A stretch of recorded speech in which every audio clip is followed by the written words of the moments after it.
nti jjujjuzi wakuba abantu akavulu abantu abalaba kalina n'ekifo kyerimu ne beebuuza omusajja yava e Masaka sente azijjawa abeerawo atya Suuna sente bw'ozijjawa nzijja mu mirimu gyange era ozikozesa otya nzijja mu mirimu gyange gye nkola nze nkoze nkoledde ebbanga neeteeseteese bulungi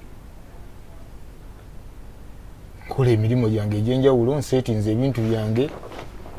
nina disco yange ya smart sound ekola emirimu katuli mu mulimu guno baguvumiriranga ba DJ mbu tebabeera serious babeeraawo nze nendaga ensi nti DJ asobola okuzimba kalina nenjiteekawo ku Ntebe Road ku mazzi galuga oyimirira ku gundi waggulu n'olengera amazzi. Suuna nga tunatera okumaliriza sheno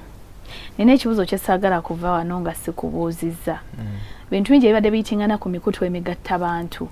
ku bintu eby'omuwendo buli omu kyeyandyetaaze ly'ettaka g'emaka okusinziira ku mbeera ezikwetoolodde magezi ki goyinza okuwa omuntu yenna ng'ali eyo muvubuka munno agenda gula ettaka oluusi ebimu bijjana mu mmotoka ebintu ebyo bye tuyandiyise assets ayina kuyita mu mitendera ki era yeeyambye etyo obutesanga mu mbeera nga gy'olimu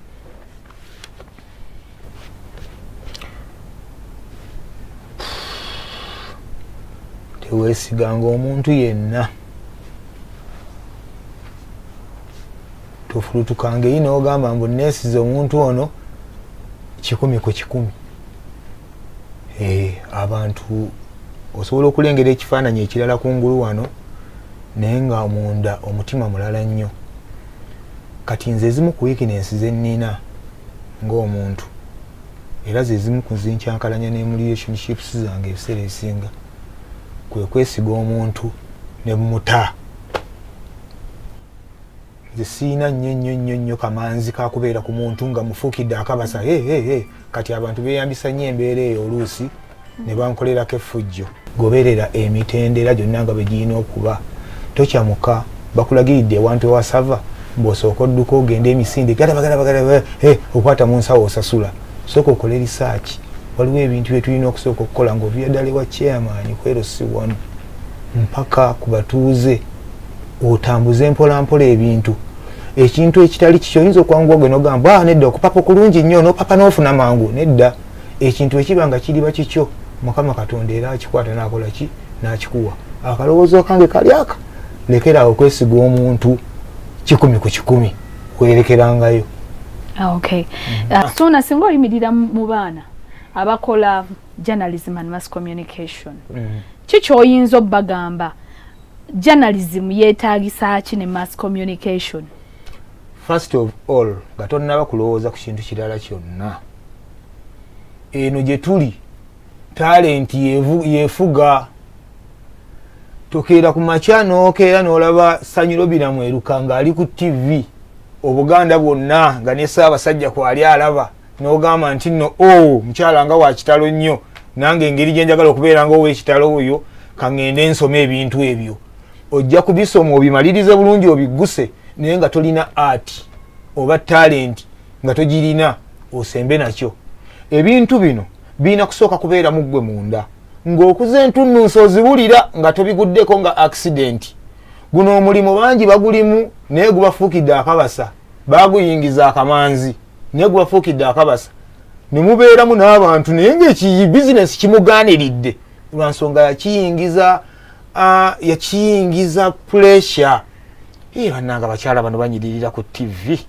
nojja olwabanyirira ku TV nga tosoose kwebuuza mu mutima gwo nti mulimu mutima nkirina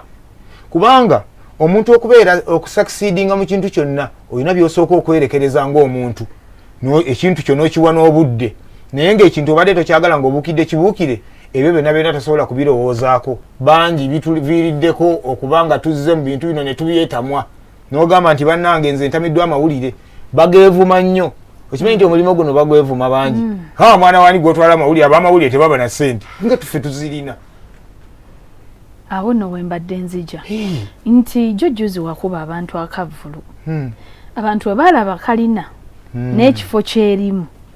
ne beebuuza omusajja yava e Masaka sente azijjawa abeerawo atya Ssuuna sente bw'ozijjawa nzijja mu mirimu gyange era ozikozesa otya nzijja mu mirimu gyange gye nkola nze nkoze nkoledde ebbanga neeteeseteese bulungi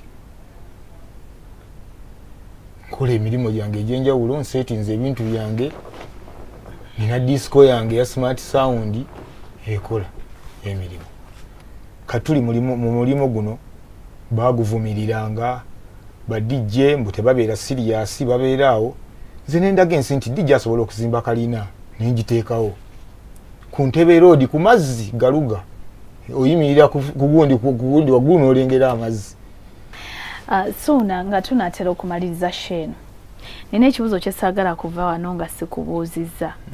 Bintu bingi ebibadde biyitingana ku mikutu emigatta bantu ku bintu eby'omuwendo buli omu kye yandyetaaze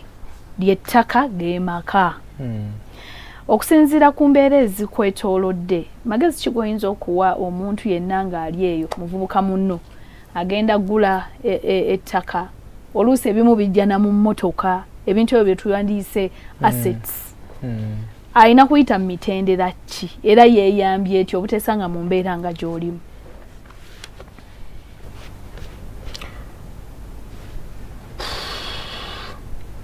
Teweesiganga omuntu yenna,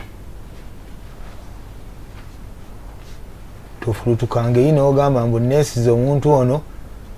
100 ku 100. Abantu osobola okulengera ekifaananyi ekirala kungulu wano naye nga munda omutima mulala nnyo. Kati nze ezimu ku weaknesses ze nnina ng'omuntu era ze zimu ku zinkyankalanya ne mu relationships zange ebiseera ebisinga kwe kwesiga omuntu ne muta. Nze siina nnyo kamanzi kakubeera ku muntu nga mufuukidde akabasa kati abantu beeyambisa nnyo embeera eyo oluusi ne bankolerako effujjo. Goberera emitendera gyonna nga bwe girina okuba. Tokyamuka bakulagiridde ewantu ewasava mbw'osooka odduka ogenda emisinde galaba okwata mu nsawo osasula. Sooka okole research. Waliwo ebintu bye tulina okusooka okukola ng'ovira ddala ewa chairman kwero si wano mpaka ku batuuze otambuze mpolampola ebintu. Ekintu ekitali kikyo oyinza okwanguwa gwe n'ogamba nedda okupapa kulungi nnyo n'opapa n'ofuna mangu. Nedda, ekintu ekiba nga kiriba kikyo Mukama Katonda era akikwata n'akola ki n'akikuwa. Akalowoozo kange kali aka lekeraawo okwesiga omuntu 100 ku 100 werekerangayo. Okay. Omulabi wange wa Bukedde TV1 Sunday okutambulidde etya kulekayo nnyo agenzeeko mu kanisa mu ekereziya okwebaza n'okusinza omutonzi kulisaayo. Nze Sanyu Robina Mweruka nange ndi bulungi program muntu w'abantu ku Sunday wedde bw'asuba omuntu bwe najja naye nsaba katono kujjukizeeko ku ebyo bye yayogera. Kati nze nina ebintu bye nakulanga nga ndaba ne nga maama yeetaaga awantu walimira nentunuulira enju yaffe taata gye yatulekamu anti yatuuka n'ekaddiwa. Kati wetuuka n'ekaddiwa nefuuka ekisekererwa ku kyalo yakka n'egenda egwamu ebbaati bweti. Kati ekisenge ekyemabega ennyumba bazizimbisanga gundi bazizimbisanga muli amatafaali bagatandise butandisi naye wasanga nga ennyumba y'omuloodi ku kitundu ssebo naye nga ssebo ya muli. Kati ovanga ku muntu akulidde mu bulamu ng'alabe ewaabwe ng'enjuba gizizisiza muti era nga n'omuti ogwo twayiga tetuzanyirawo maama yatugaanawo era nga ne bw'oba ozannya n'obanga agenda ku mutima maama n'akulengera nga bagana baana gwe gweyagala kunkola ekibala.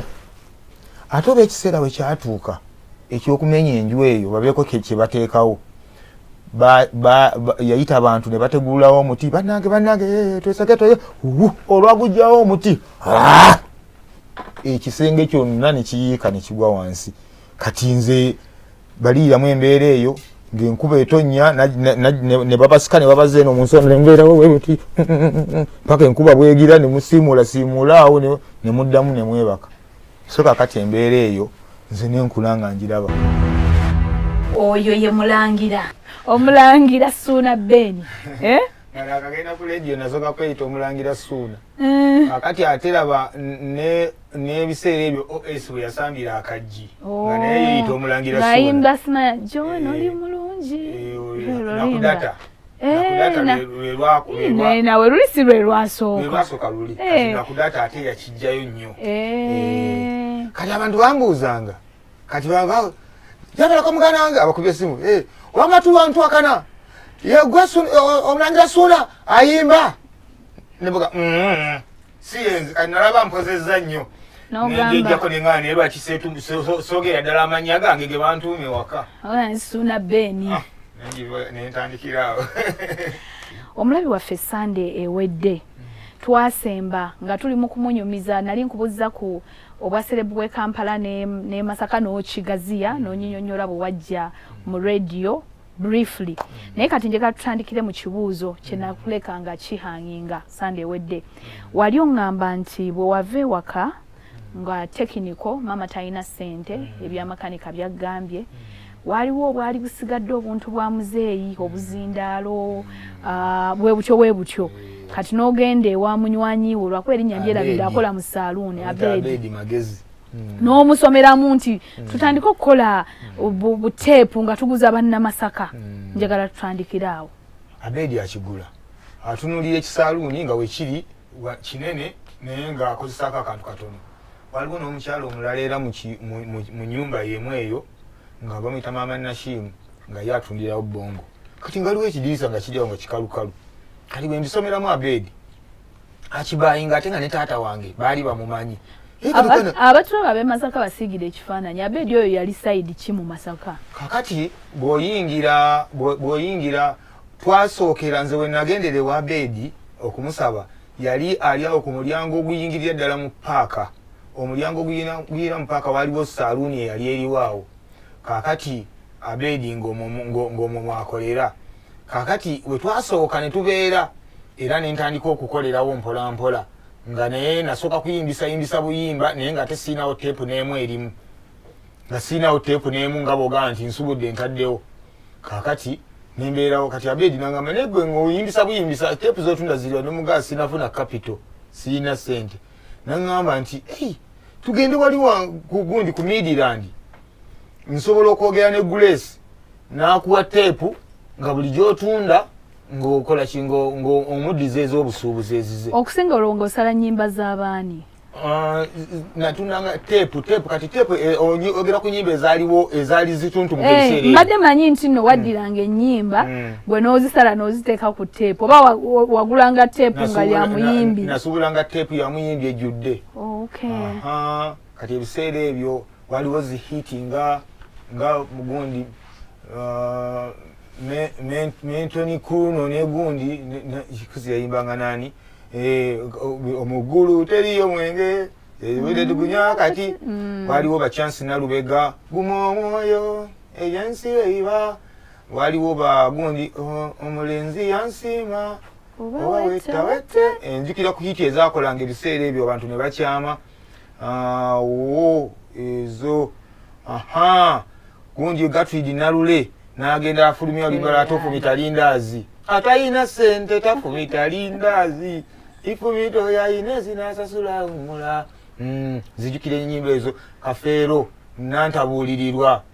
mwannyina ze betwaliyo nkamama era teggosa abadde wa Girisi oyinza okumpanso kati ebiseera ebyo njogera ku nnyimba zenzijukiranga okuteekangamu awo abantu ne bayingira emisinde okujja okugula olumba bwebiti ebyo kati tetwalwawo ne tuvaawo ne tugenda tuyingire ddala mu paaka munda ng'olwo paaka bagizize balangiridde nti nno buli muntu oba alagawa emmotoka alina girinnyira mu paaka ne tugamba ate paaka egenda kuwooma kati ng'abantu bakkirira mu paaka emmanga lwakuba kati kyaggwawo tekikyaliwo bakikuba ne bakivunvubika era abantu ne baddamu okubanga emmotoka baziyingira eri waggulu naye nga buli muntu yakkiriranga mu paaka emmanga nga paaka ewooma tepu twagisuubulanga siringi 1,000 ng'ogitunda 500 n'olyako 5 kati wabangawo ez'oluzungu ng'ezo ez'aba Microlines to Rock twazitusuubulanga siringi 800 nga naatera osobola ogitunda 1,500 ekintu nekitambula tekyakwatayo nnyo naye nabeerabeerangawo awo nga zibayamba okwebeezaabeezaawo nsobola okuva ewaka nenzirayo ne siringi nga 10,000 mu mbeera efaana bwe ate era Abedi tewaliwo olunaku nalumu lwe yaŋŋamba mbu contributingayo ku ssente za saaluuni okumanya ku ssente za rent sorry tewali era nakolanga bukozi Abedi ne tutambuza bulungi obulamu kati Abedi oyo yali yasalirawo nviiri era bambi Abedi nkwebaza muganda wange tera okujja nenkunoonyanonyako twerabage mazima waliwo nalwawo mulaba naye nemunoonyako nga mpulira ekintu kinnumiriza abantu abanyambyeko mu lugendo lwange mubutuufu sibeerabira Abedi weebale kati mu paaka awo nemmalawo akaseera akawerawerako walingangawo omuwala wamita Nashimu era akyali mukwano gwange nakati twogera Nashimu yalinga asoma naye nga tuli myaka gimu ng'ate nze ndaba sisoma kati nga buli bwajja soona nga asomera ku Masaka Seeke nga alimu uniform nga mpulira ennaku ku mutima ngamba kaira atwenkana ne Nashimu naye asoma era Nashimu nakulabanga ntomanyi ngeri gye nakutunulirangamu yajjanga ne kakwano ke nga akayita Shamimu nga buba bunyirira nga nabo nga negomba bubadde nga malaba abaana kale basoma tuli myaka gimu naye nga nkyali mupaako omuntagalatagala nenda okulya nga bagamba mbwali ekibiina bakira drum beat lukiweerera abaana kasitoba ng'omanyi okuzina amazina omanyi okuba ebivuga kati nga nze nakye neewulyamu muli nti nsobola okukola ebintu ebyo singa mba nga nfunye training ne ngamba maama nti wagi nkulembera ontwala ewa master pad aye nga ne maama yali mu group eyo agendayo n'azanyirako master pad emizanyo n'avaayo kati twali mu kumenya mujenje kalu saalwawo master nga nyingiza mu drum beat nga nzija eno nentunda butepu bwange kawungeezi nengenda mu training kakati bakuzaayo okusoma omwaka gwayitawo gumu nga njize buli kimu nga manyi okuba ebivuga byonna ebyo mulaba nkuba obudingididingidi obwo biki byonna nabiyigireyo madinda byonna ebyo ne mu bidongo byenkuba omwo mbukuba nembuteekamu nga mpafekitinze bulungi ne bagamba omuyayi yabiyigirawa nabiyiga nkyali muto kakati master nambuuza suuna beni suuna oyagala nkukolere ki kubanga banno basoma gwe ate oli okola kati ye yali amanyi nti ngenda mugamba master nti njagala nfunye emitwalo nga 3 nyongere mu business yange nze ojja kuba nzigyeko engalo namugamba master njagala kuddayo okusoma yabaluka n'aseka n'okuseka anti nze ebbanga linamala mu paaka nafuuka akaanako mu paaka nga nabeeranga mu buulugabire bwange ng'olikayayeko e Masaka kabadimani nga mbeera omwo mu paaka naye nga akanakakado gakatoto gayanga eki olwana akaanako mu paaka kati namalamu mu paaka emyaka nga 3 kitundu nga ndi omwo kugamba nga bandabira ddala akaana kamuli ekiri kajja wano kiri baki naye olunaku enagamba master nti njagala kuddayo okusoma bambi naye mu mutima kigonangamba okakasa nti ye master nankwata nantwala ku ssomero baliyita Exodus ng'oyingira ku welcome boat baliyita Exodus era nga njagala kusoma amasanyalaze namugamba master njagala nnyo amasanyalaze nantwala nsoma amasanyalaze kyokka era natuuka ku Exodus koosi y'amasanyalaze era ne bagijjawo balinayo koosi obugunji kati ze basoma kati nga boga nti ewa accounts basoma nga assets biki kamansi biki ebyo kati naye kati history ate eyo taliyo kati eno wali ogenda kukola biki introduction ya senior 1 nafuna ebitabo by'abaana bano abalala nentandika okusomasomangamu bwe ntyo nentandika okuyisayisangamu negayira master ntwala mu senior 2 kati master alaali bamuwuliriramu mu byenjigiriza era tebaagaana ne bampa nenyingira senior 2 nangamba concentrate nga njaga tasaa kunswaza kati ebya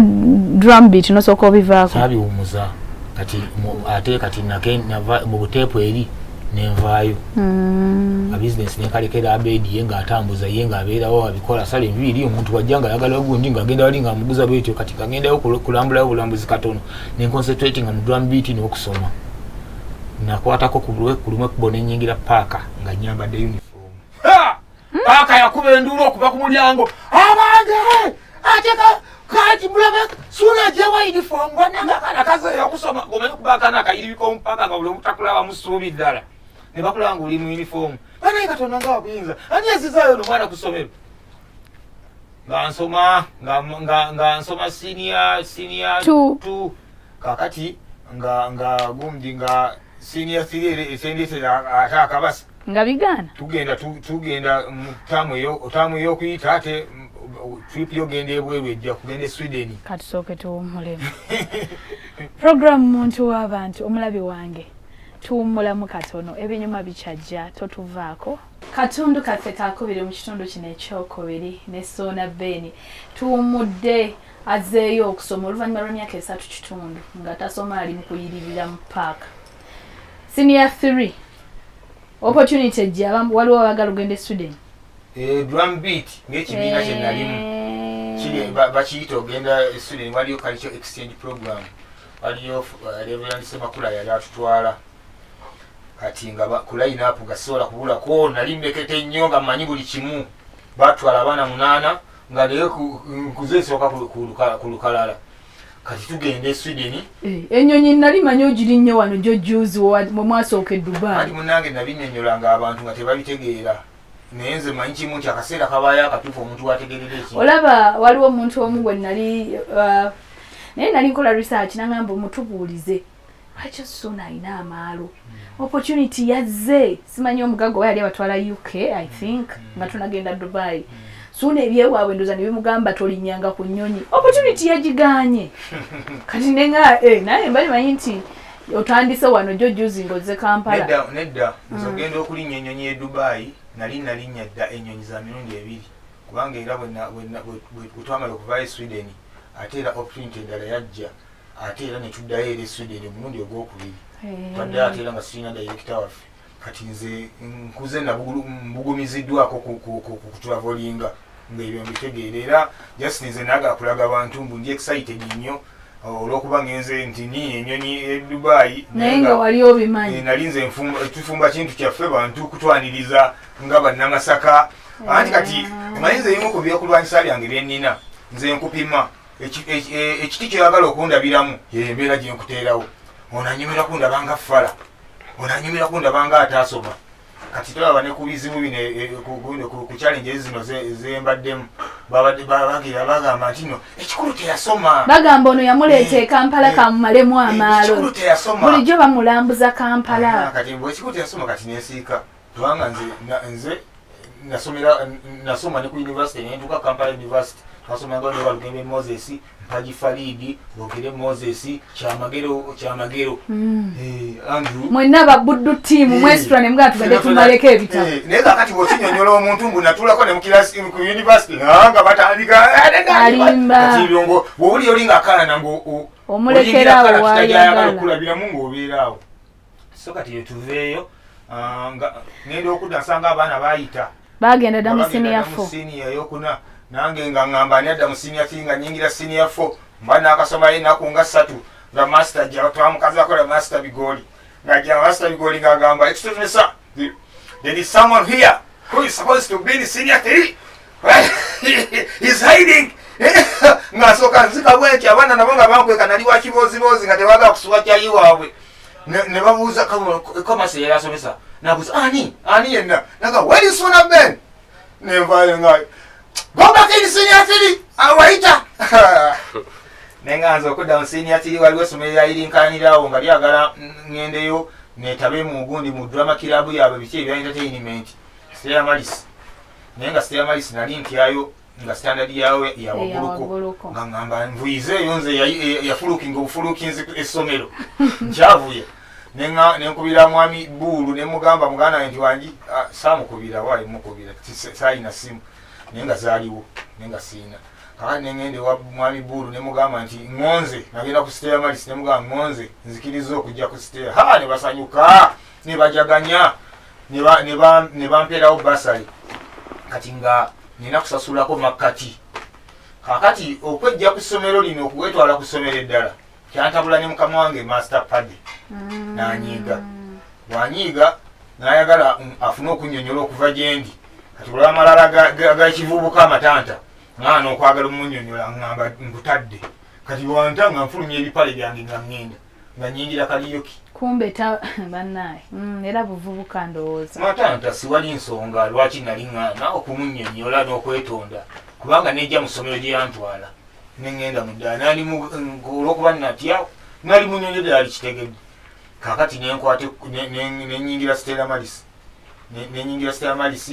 netandika okukola kaliyoki nenyingira ne Kariuki nga tumukolera kwa iweteka wao mu nyenda awo olwo bino ebya drum beat obivuddeko owulira wetengerera jangu wali omukwano wange Jamiru Sentongo yakasukako ku ssente emalega kaawo naye n'abivaako Jamiru oyo nantwala nampangamya mu kayumba ke yabeeranga eyo nga mu tawuni Masaka nga naye akayumba asulamu yekka nga kati kajja mu faliso gera kikeesi netugenda nange nendera akafaliso kange nempangako ne Lukoya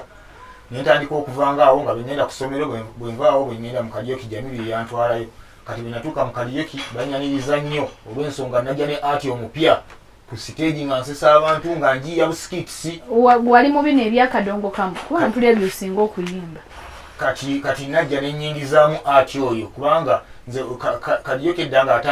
yatandika nabiyimbayimba ne Backstreet Boys bikibyani waliwo ebiyimba by'oluzunguzungu abaana ebayimbanga nga bamenyekamenyeka awo bebiki ebyo kati nga byebirikomoni ennyo n'obuyimbayimba ezimu eza bandi naye nga kadongo kamu nga mutono kati nengenda nyingiramu ne ati wa kadongo kamu oyo ennyimba ezirimu okuakitinga mujja wange mutima ndi munyiivu lwaki onyomanga ebyange byenkuwabula songa kati nga mujja n'obugomesi nze nabeeranga akazi k'omukyalo nenzija nga nesibya obugomesi nenzinyuka enduulu nevuga ne bagaa twafunye n'omwana aze ne ati nenjagalwa ne batandika okunsasula nga siringi 9 buli wiikendi kuba twakolanga mu bifo nga 4 buli wiiki kati nga nkola Kariuki ekiro ku makya nenkeera mu kiraasi naye kati concentration balancing obuzibu bwali awo waliwo n'olunaku olumu lwe nagaana okusoma nensigala mu kayumba ka Jamiru nga neebasa kati kakwano kange ako kabbuulu akantwalayo kali strict nnyo mwange bamuyita Semakula Ibula mukama nsaasire okuyita kabbuulu naye oli kakwano kange omusajja wange oyo twali twenkana naye nga yansinga obukujjukujju lumu n'agenda akebera mu kiraasi nga saasomye nawulira ennaku naagawo omusajja naakamuleeta nga Kariuki ankuba ekiro ogenda okkeera ng'obudde bukugenzeeko olwairo kanduleke Bulu yagenda najja n'anoonyereza ewa Jamiru gye nali mbeera ajja abuuza nangwako najja n'atuuka ku kayumba ke twabeeranga mu ne Jamiru n'atuuka ku mulyango n'akonkona mwendi papapo kakati akayumba ka Jamiru kaalimu omuwaatwa ng'omuntu osooka kumulaba bw'oti nga tonnaba kuggulawo kati ng'era woba onaamugulira osooka kumulaba noga kabajja akonkona n'oggulawo kati ku mulundi guno Bulu bwe yakonkona ate nadde ebbali w'oluggi kati buli wantula bwendi simulaba nendo dubandulanga yeye mama nyabo yambakanga mubbi okola kiwa no nalyoka avuma akayumba kaffe labala bakayumbe kukuzirengera wano wali badde owona bwonyinga obudde bwabukya ofukera kufuluma odduke banange Bulu nankwata nantwala ku ssomero omanyi okuyingiza essomero ku ssaawa 8 kati wasomye oyingira bwe nomagamaga obanga abbye nantwala nankasuka mu ofisi edimasa angamba wuuyo tayagala kusoma amannyabo katwalina edimaster waffe ye nga kibooko akusalira nsalire n'otambula n'ogenda kati ojjo zinoonya mu kibanja mpola wazikuba mu kibanja mpola gamba kuwadde ekibooko 50 gw'omanyi engeri gy'ogenda ozimalayo kati ng'ojja n'oga masa gye baliko nonyeyo nnya ng'okkirira nga zikuba nga munyumyamu n'emboozi ng'agenda ng'omuga masa gye baliko nonyeyo 10 ng'ojjanga weeyalanga azika kati yangamba nkuwaddeyo 5 nenga masa tuteguleke 10 nengenda mu kiraasi kati awo ye mukwano gwange Bulu nasomera ku Stella Malisi nemalirayo senior 4 nali nsazeewo nkome mu senior 4 naye mba olwo nonfuna akazigo kuweeroka mu nnyendo kali kasinja 4,000 kajjamu keesi yange n'omufaliso gwange we natandika okuvaawo nga ngenda ku stereo kati bwonyumya obulamu obwo ku mwana omulenzi ofunamu obusente ntunuulira kati ebikeme ebikwetoolodde weetongola ewa mukadde wavaayo dda sirika Kariuki ono ekyali awo katemba afulumyeko n'agenda ne Sweden kakati twalina omukyala mu kilabu Idols we twakola eyalinga nayingira kilabu Idols yali abaana ba Luganda baali bawala nga bana nga kuliko ne muganda abo omulenzi omu nenyingiramu mu booluganda abo olw'ensonga baali bampologoma kati ate nga nange gyenejja ne banyaniriza ng'omwana naye baali tebaagala muntu yenna kubanga baali bamalirira kakati omukazi yalinga strict nnyo gye tuba tugenza okukolera ku stage nga abeera baka stage nga abamonitaringa maama waabwe ajeti Dubai nga era olwamalaga mu motoka. Kati awo obuzibu bwabeeranga ku ssomero eno kubanga nabangamu n'obusente kati sente ze baatufuwanga ku stage zabeeranga nnyingi n'okusinga ze baatusasulanga. Nze ng'okusasulayo kali ka haafu aka basale nga binyangwira byonna obulamu ne butambulira ddala nga bwe nabubala. Mba tumaze senior 4 ngamba mukama kasita njimaze kankomaawo. Naye yo wagiyita bulungi. Katonda yayamba nayita bwentyo. Kubanga ensoma yange nayo yali nzibu. Yali yakutetenkanya. Nga nsumagirira mu kirasi ogenda okulya musesa kati bidongo yeebase n'ebidongo. Kati nga Abaganda kati mba ndi onengera abana nasolo nabo nga bayitawo bagenda ne bagamba mulaga. Ne bagamba ati ffe tweyongeddeyo mu senior mu HSC. Ne bagamba biri bitya. Ne bagamba ojja ne bakuwa combination n'okola. Ne bagamba nange mpulira nkyalina obusobozi obudira. Sirumbi esizeyo kusitera malisi. Tebampadde combination. Bakuwaki? Head art. History economics. Ne jog. Head ne divinity. Ne stroking art. Kati waliwo abatamanyi nti nsobola n'okwogera ebigambo ebyo. Bino bye tuli mu kunyumya. Nange ebimu neewuunyisa. Anti kakati. Because nze bwe nkulaba mu bulamu bwo bwa bulijjo. Omanyi kati mu research waliwo kye bayita observation nga gondyemu. Kati me when I see you when kutunuulira nze banga lyenkulabire because tetwogera nnyo. Kulaba obaira musirise bwoti n'otuula wali n'odda ku ssimu yo olinga kati bwe bafulumya zino statements munnakyalo bamugjamu ekyalo kino gaye bambi musajja wattu kati abantu bakusaasirira eyo kumbe bali ku mufere. Program muntu w'abantu saagala oveeko katukomewo. Weewaawo program muntu w'abantu tukyagenda mu maaso ne Suuna Ben. Suuna Ben yo ebinyanyanyanya oyo presenter ku radio era ng'akoleddeko mu bifo eby'enjawulo nga kati wetwogerera ali ku Vision Group ku radio Embuutikizi. Embuutikizi egamba ki? Embuutikizi kuva lwe najja nayo yayuguma. Yo gy'otya ku Mbuutikizi? Kyebaliza Mukama Katonda. Mwami Kabanda ne Walugembe Moses be bandeeta kubanga bo baali bamanyi. Kati bwe baava e Masaka ne bajja e Kampala baamanya ng'omuntu obeera n'ogamba nti tuli eno naye waliwo akasajja ke twaleka eri. Kati nga vaibu zange n'obusobozi bwange babimanyi nti bwe mba nina program gye ntuddemu owulira nti waliwo omusajja aliwo. So nebaza Mukama nti bwe bajja eno tebanneerabira ne bannona be bandeeta e Kampala. Nasooka kuwulira mu show ya kumakya ate nodda mu y'olweggulo ki? Bwe natuuka basooka kunteekamu ya kiro bagitanga gearbox nenjikola bulungi era nyumira nnyo puroguramu eyo. Kakati ne wajja bateekawo enkyukakyuka ng'era bw'obimanyi kyukakyuka ne zijja ngenda okulaba banteeka mu puroguramu ya gundi ya bukedde butya nga mubaddemu abaweereza basatu ne baŋŋamba basooke baveemu ate mbu nzije nkole. Naye neyo emu ku challenge gye nasooka okufuna nga nzize Kampala ne ŋŋamba kati lubadde ennyumba ya namwandu eyidde. Omanyi puroguramu ng'ebaddemu nva nnungi, puroguramu ng'ebaddemu Enrico Kabanda, puroguramu ng'ebaddemu Kayibanda. Ne bagamba mbu basooke badde tulina bye tukyatereeza jangu ogire ng'okola wekka. Nasanga akadde akazibu nga buli akadde k'okuta amasimu bwe katuuka nga neeraliikira nga ŋŋamba abantu bagenda kunvuma kumbuuza abasajja baliwa be bamanyiira okuwulira. Bagenda kumbuuza nga omutima nga gukankana guti buli kaseera era nga lwemba ngenda okukwata essimu aŋŋamba nooti 48 halo kati ng'osirika awulire agenda kwogera ki?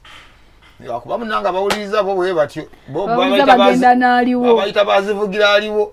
ate era basesa balina enkola yaabwe asooka nakubirako essimu nga takyakuwulira ku mpewo ye baliko naye ddala waviiriddeko ddala ku leego kaka omugamba nti ye n'oteekako leediyo gekulya ng'agamba aliko muganda wange gyebale nti bannange bakuleese bannange webale bakuleese puroguramu wagikyusizza ino ogamba abawuliriza magoma gavugira aliwo munnange emu ku challenge nasooka okusanga.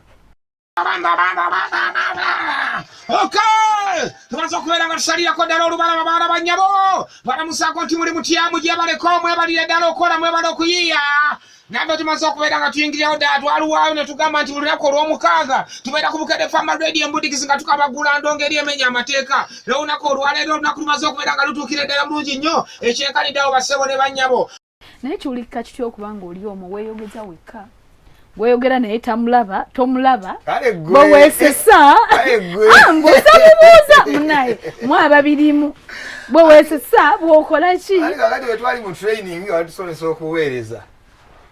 bakusomesa ne bagamba nti nno gwe wonna wonna w'oba otudde weeteeke mu kifaananyi nti oli mu kunyumya n'abantu bali awo bayitirivu okola ki obalaba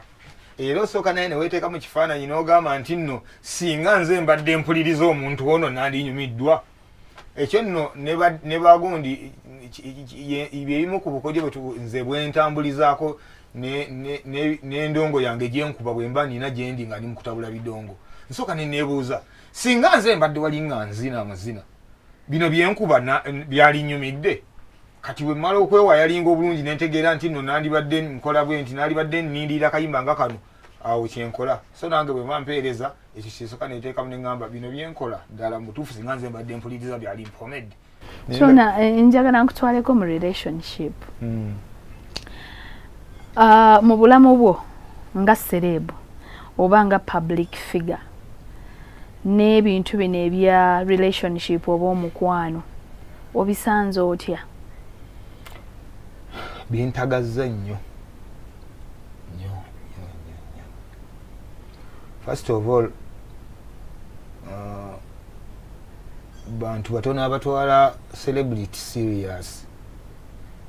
osobola okuba nga omugamba ebintu ng'oba omunnyonnyola ensonga yo gy'omunnyonnyola bwe ng'ogijja ku ntobo ya mutima ye ng'alaba olimba n'otwala obudde buwanvu ng'omukakasa ategeera kiki ky'ogamba era n'agaana bw'asalawo okukwagala akwagala akimanyi nti nno temulina gye mugenda kweyongera olw'ensonga nti abakubira enduulu alaba bangi kati obeera awo n'olaba voice note ngeze n'omala gaginyiga bannange tukagala nnyo mukwano wannange olinga ali awo n'abiwulira n'asirika era byoka bimumala natomera nasooba nentomera eddebe muli omuntu ogoba olina muli noja bafaani kakati oba oli ku leediyo okola olinga akuba bannange mukwano gyebale tubagala nnyo ffe ttiimu banyarwanda ojjajje nkuwa ekikyalo ekinyarwanda oli akwagala oli ku leediyo awulira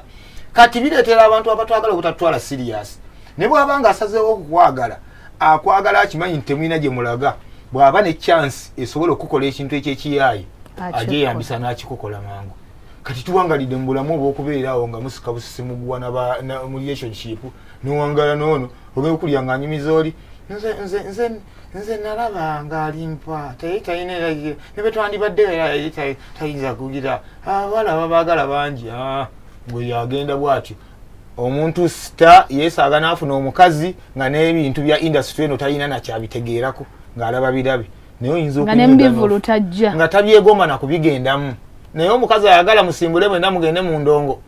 olagawa kunagenda gundi era Sudaani nze tugenda ffenna nze nyangana ku nnyonyi nosooka onyonnyola nonyonnyola ne lwowaliriza n'ogenda naye muvaayo temukkaanya kakati badde bakusisinkanya kyokka nga nawe tofaayo olabikanga gwe binyumira naye biba tebibanyumira ebiriwo abawala najja ne babakwatako ne bakola biki kirungi omuntu okucelebratinga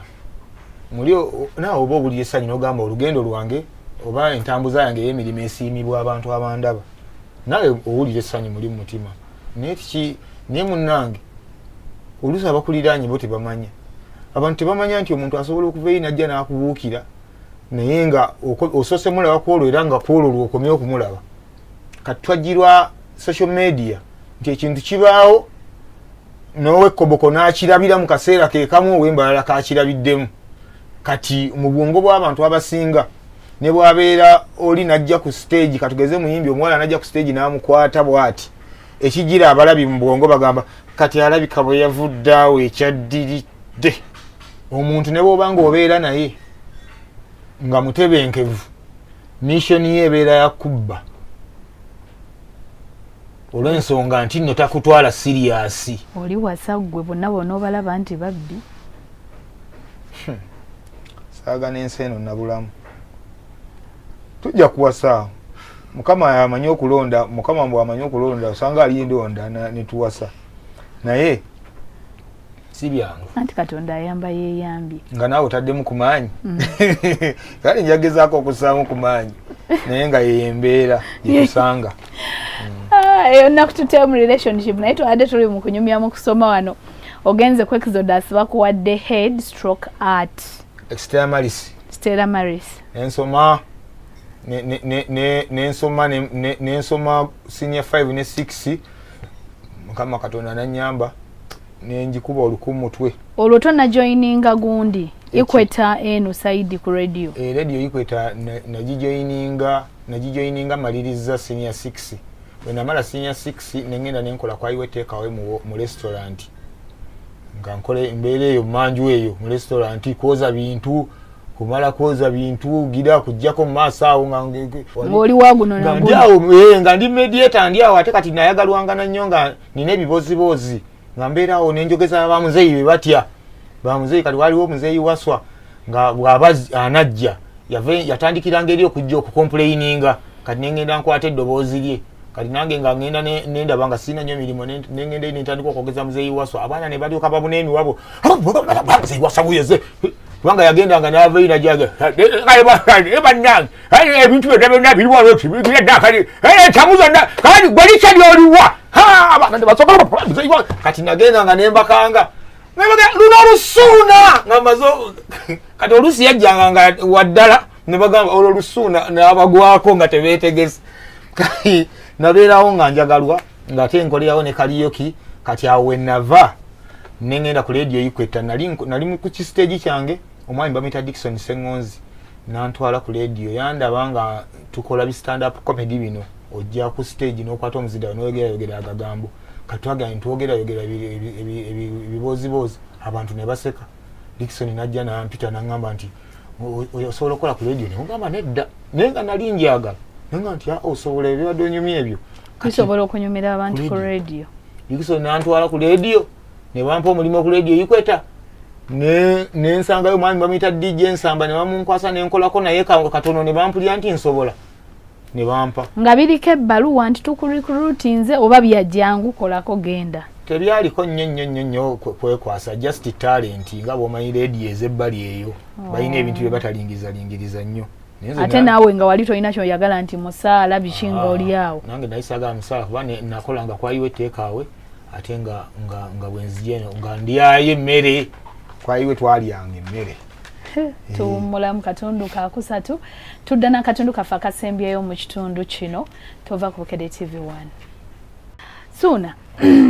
bw'oba wetunuulira obulamu bwo kati okuva mu buto kale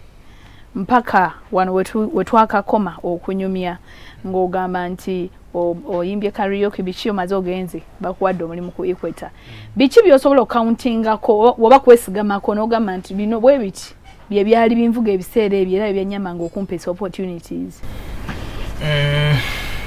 kakati nze nkulembeza nnyo ekintu ekyo obukakamu whereby nti buli wantu wobeera osaasirwa nze nakoma okubeera mu mikono gya maama wange nga nakamala P7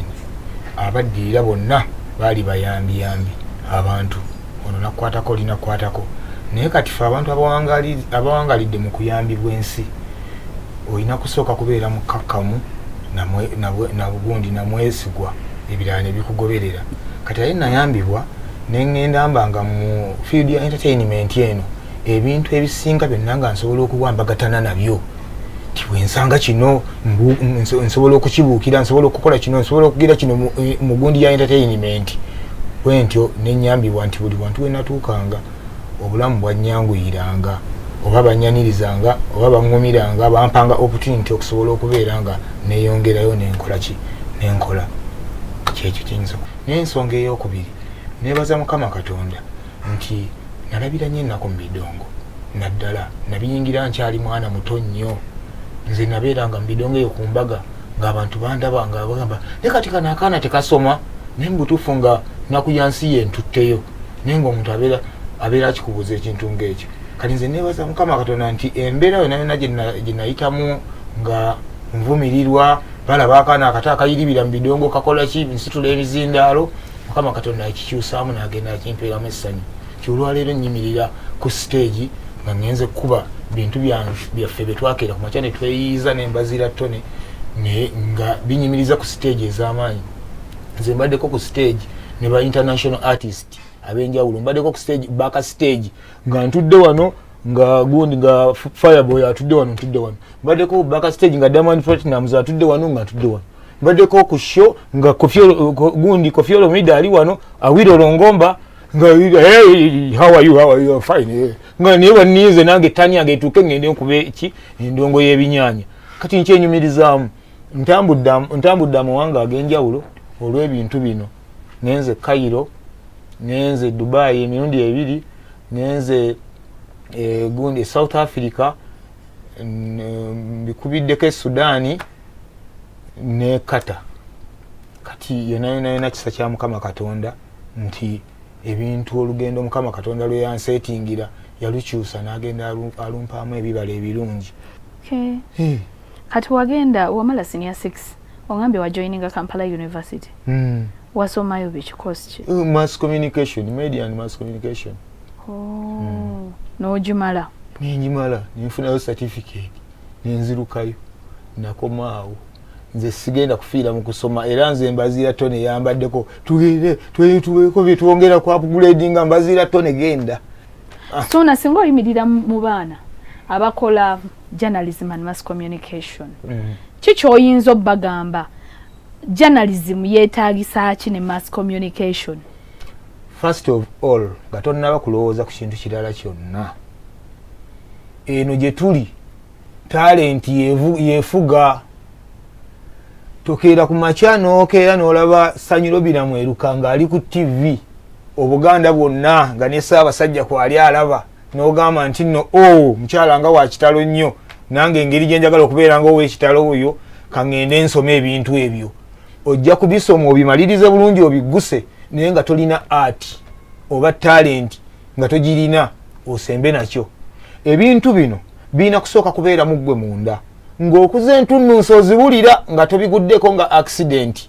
Guno omulimu bangi bagulimu naye gubafuukidde akabasa baaguyingiza akamanzi naye gubafuukidde akabasa ne mubeeramu n'abantu naye ng'ekiyi bizinesi kimugaaniridde lwa nsonga yakiyingiza pressure. Bannanga bakyala bano banyiririra ku TV nojja olwabanyirira ku TV nga tosoose kwebuuza mu mutima gwo nti mulimu mutima nkirina kubanga omuntu okubeera okusucceedinga mu kintu kyonna olina by'osooka okwerekereza ng'omuntu ekintu kyo n'okiwa n'obudde naye ng'ekintu obadde tokyagala ng'obuukidde kibuukire ebyo byonna byonna tosobola kubirowoozaako bangi bituviiriddeko okuba nga tuzze mu bintu bino ne tubyetamwa n'ogamba nti bannange nze ntamiddwa amawulire bageevuma nnyo okimanyi nti omulimu guno bagwevuma bangi mwana wani gwotwala amawulire ab'amawulire tebaba na ssente nga tuffe tuzirina. Awo no wembadde nzija nti jjujjuzi wakuba abantu akavulu abantu abaalaba kalina n'ekifo kyerimu ne beebuuza omusajja yava e Masaka ssente azijjawa abeerawo atya Suuna ssente bw'ozijjawa nzijja mu mirimu gyange era ozikozesa otya? Nzijja mu mirimu gyange gye nkola nze nkoledde ebbanga neeteeseteese bulungi nkola emirimu gyange egyenjawulo nseetinze ebintu byange nina disco yange ya smart sound ekola emirimu katuli mu mulimu guno baaguvumiriranga badijje mbu tebabeera siriasi babeeraawo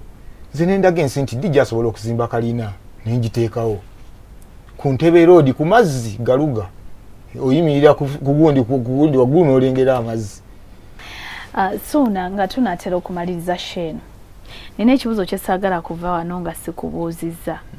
Bintu bingi ebibadde biyitingana ku mikutu emigattabantu ku bintu eby'omuwendo buli omu kye yandyetaaze ly'ettaka g'emaka. Okusinziira ku mbeera ezikwetoolodde, magezi ki goyinza okuwa omuntu yenna ng'ali eyo muvubuka munno agenda gula ettaka, oluusi ebimu bijjana mu mmotoka, ebintu ebyo bye tuyandiyise assets, alina kuyita mu mitendera ki era yeeyambye etyo obuteesanga mu mbeera nga gy'olimu?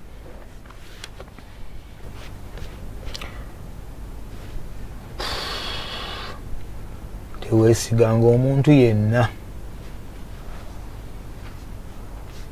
tofulutukanga eyi n'ogamba mbu neesize omuntu ono